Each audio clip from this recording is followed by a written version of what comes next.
Welcome to the Daily Read for Thursday, January 3rd. I hope you guys all had a great New Year's and everybody's safe and sound, and you set all your positive intentions for good luck and easier processes and joyful abundance in your life.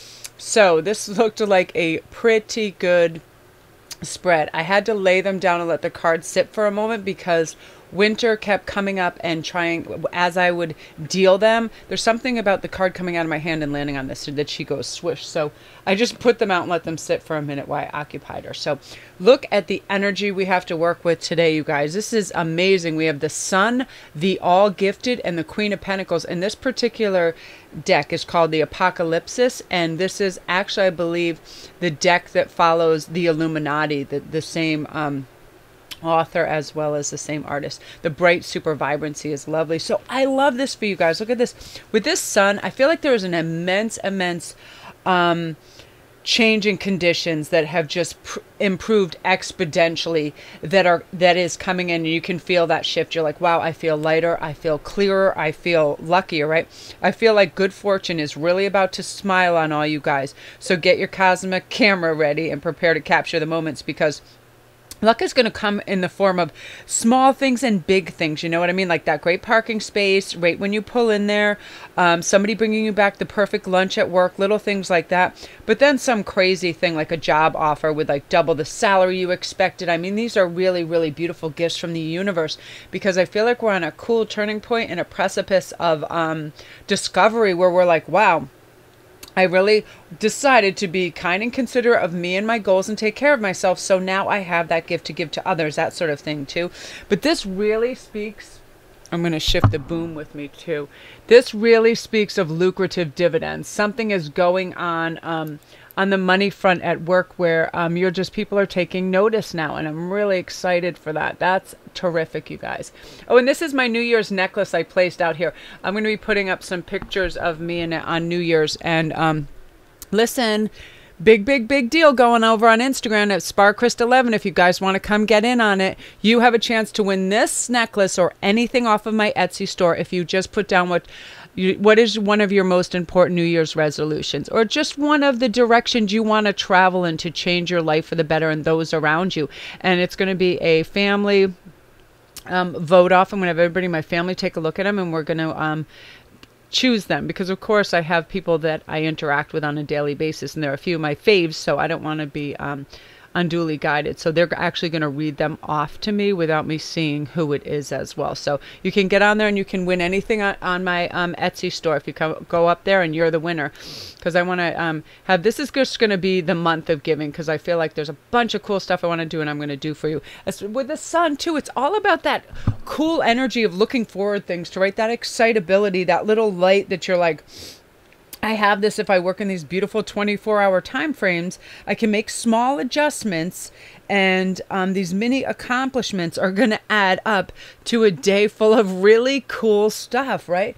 When we just shift something to the fact that it's doable, right? And then it's pleasant. We take it up another notch. Wow, it's pleasant. Well, actually, cooking can be pleasant and a beautiful ritual if we let it. Cleaning as well, it can be very meditative. So we need to shift our perspective, and you guys are. So look at this in the middle, the All Gifted. I love this card.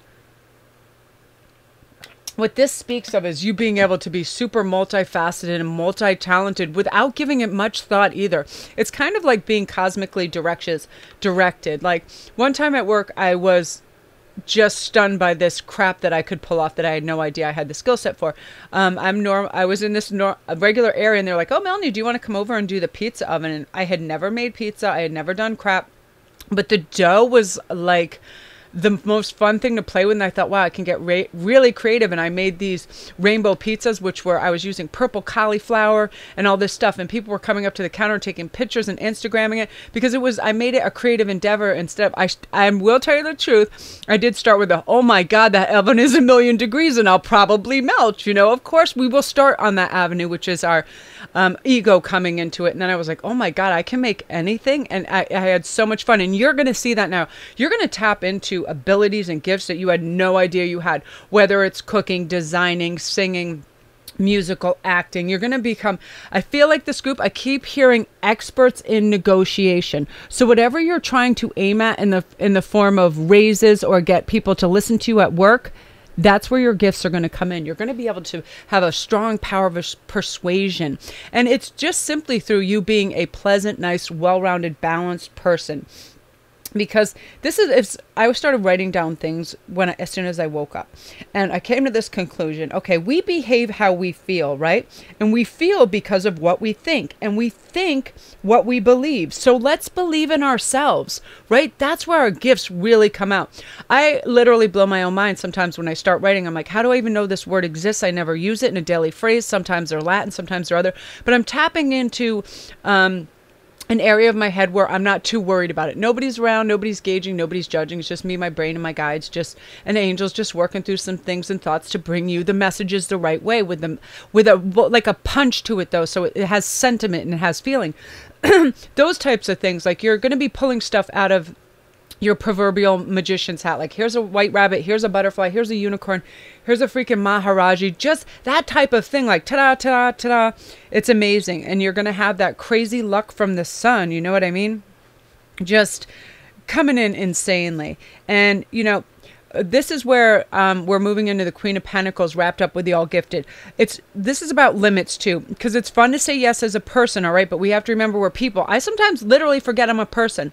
I'm so out of the 3D some days that I'm like, everybody will be so blown away by something that happens, and I'm just like, oh, okay. You know what I mean? Because I know everything's temporary and something could come around the corner any second, I'm not necessarily plugged in on an earthly level, because I do go out into Alice in Wonderland down the rabbit hole. And it's like that. But so as a person, okay, we have to understand our limits. It's nice to say yes, but how much responsibility can you take on here, okay? Yes, you're allowed to say no. So what you don't want to do is be responsible for other people's tasks and things that aren't yours. And I just get this sometimes when I see Queen of Pentacles, because that's the person that really likes to be helpful, expand, make money for others. But again, look at it, and when you see the goddess with all her arms, like trying to do so much, sometimes we need to focus and pull in, because this is wrapped in with the All Gifted. As you learn, you have more and more gifts. You're like, maybe I should do this. I'll help that person. I'll help that person. And I will admit, this is one of my this is my Achilles heel, because I realize I can really streamline and get a lot done. I'll overreach and I'll say, oh yeah, I'll do that for you, especially if somebody's in jeopardy. Let me do this for you. Let me research that. I'm going to find out. And when I get involved in medical cases and stuff, being an empath, it's not necessarily great for me, because I can start to take on the physical pain. So that's where I need to draw back, and you'll figure out where you have to do too. But this is the cool thing with the Queen of Pentacles. Your dependability is really going to shine through. You're going to tap into the most reliable parts of yourself and let them guide you towards your unconditional dependability. You can just go. You're like, oh, I got this. Time schmime. I got it. There's things to be done. You're all over it, and you're not distracted or dissuaded from these tasks by anything, because you know that everything that we participate in our lives wholeheartedly is really a creative endeavor. You're making something that wasn't here before. You're either helping somebody, the community, yourself, whatever, but you're doing an accomplishment on a really wonderful plane. I also see the Queen of Pentacles like fantastic networking opportunities that are coming through to you. You have a lot of positive intentions and infinite potential that you've thrown out there. You've made a list. You've done the work. So now through your networking, it really is a magical word, isn't it? Networking. It's sort of like magical and mystical, because it's about untapped potentials and filling your inbox with really cool requests, right? So consider it a vote of confidence in your ability to network. When you get one email returned to you, right, you're like, wow, somebody cares about what I have to say or doing, or a project that I would like to get. It's part of a really cool grown-up game of I'll do this if you do that. Right? And you can picture your new businesses, friendships, and things thriving. That's what networking is. But what is really the overall reaching theme of this I'm hearing is you're reaching for quality now. You're going to value and admire quality. You're going to strive that to make a goal of your work, your friendships, everything you do. Quantity is great, but not when it lowers any of your standards, right? So you're going to keep that bar high. You're going to take your time, and you're going to just do things one at a time and do it very, very well. But you're not going to overwhelm yourself to the point where you have to procrastinate, because it has to be the end all be all. Let me give you an example. When I just set up the altar this morning, again, I was saying, as I was putting out the cards, and funnily enough, the sun card kept coming up in the read was almost exact every time that I was redoing it, but the cat would come in, and as they were hitting the board, she would knock them off. So I'm like, I have to lay them out and put her elsewhere so everything's still, so she doesn't see the movement, and that feather there is to distract her. So I was like, I want really high quality. I want lovely visuals. I want the examples of what I'm talking about, like the bar of gold over here.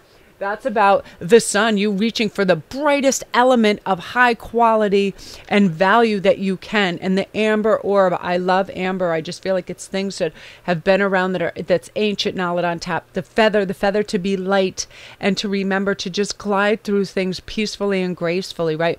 And the sun, to just be able to be radiant and lovely. And I just brought this out because I wanted to show you guys this thing. It came in the mail yesterday after I had ordered it and it to my exact specifications, and it came back so beautiful. This is called Appetite. If you little stoners will know what that is, and it's wrapped in silver. And I'm like, I want a rough stone, and I just want it to be housed in silver and in a pendant. And I really hope that this brightness can show up. I'm going to do really beautiful photographs of it and put it on IG after. And I'm probably just going to have it like on a gorgeous leather cord, because it's its own beautiful.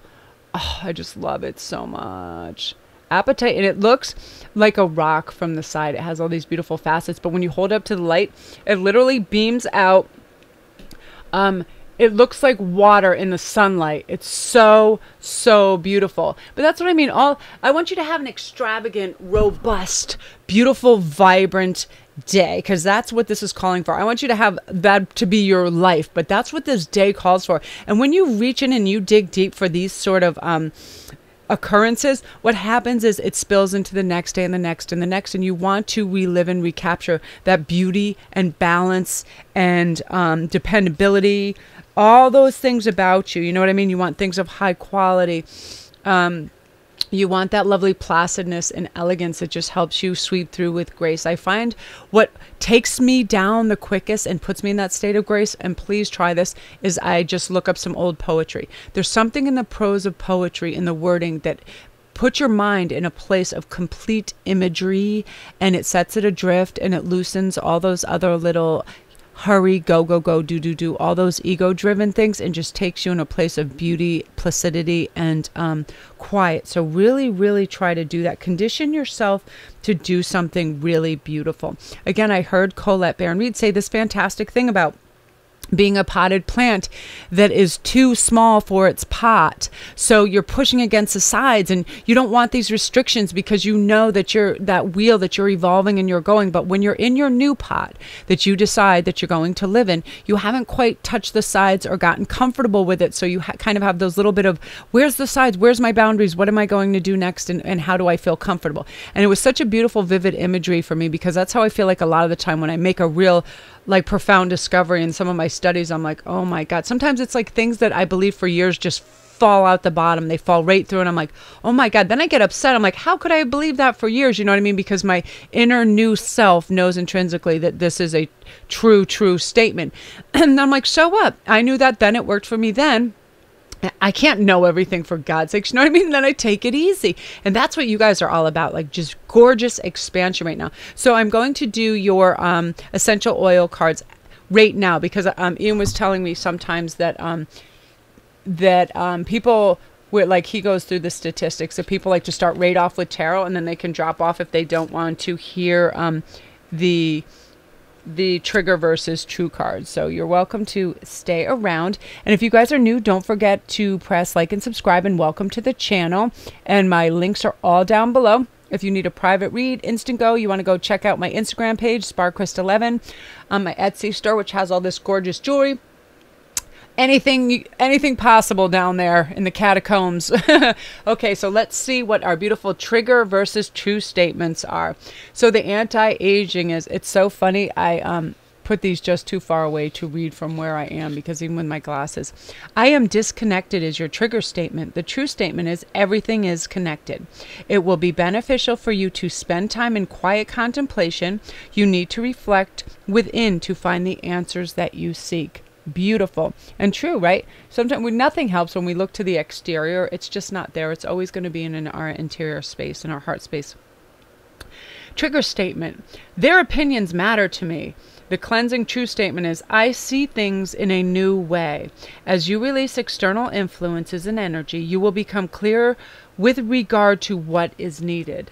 Absolutely. And you know how you do that? As soon as you wake up, you say, Archangel Michael, or whoever that you confer and you feel closest to, please release any of the negative energy or psychic ties or threads to yesterday or people that is not my fresh new energy. Anything, that a dirty look, a sentiment that wasn't well taken, anything like that, just something that's sticking to you a little bit. And they do that through psychic bonds and ties. Ask them to be released and they simply disappear. You'll feel lighter and freer. I'm telling you, I just started this. It works like gangbusters. And you wake up like so renewed and purposeful, and you don't have any residual energy from the day before.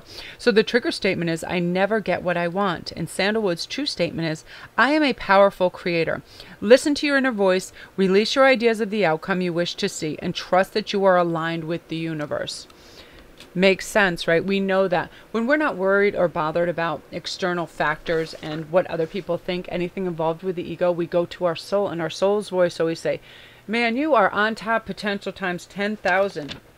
You have all kinds of new revolutionary ideas, because you've gone this sort of beautiful revision of what you know and believe to be true, and you've streamlined it because you're like, you know what, those are old concepts, they're not even mine. So you're unencumbered now, and you have super dexterity in whatever you want to do. Hey babes, you want to say hi? So that's you guys, love and light. Don't forget to press like and subscribe if you're new.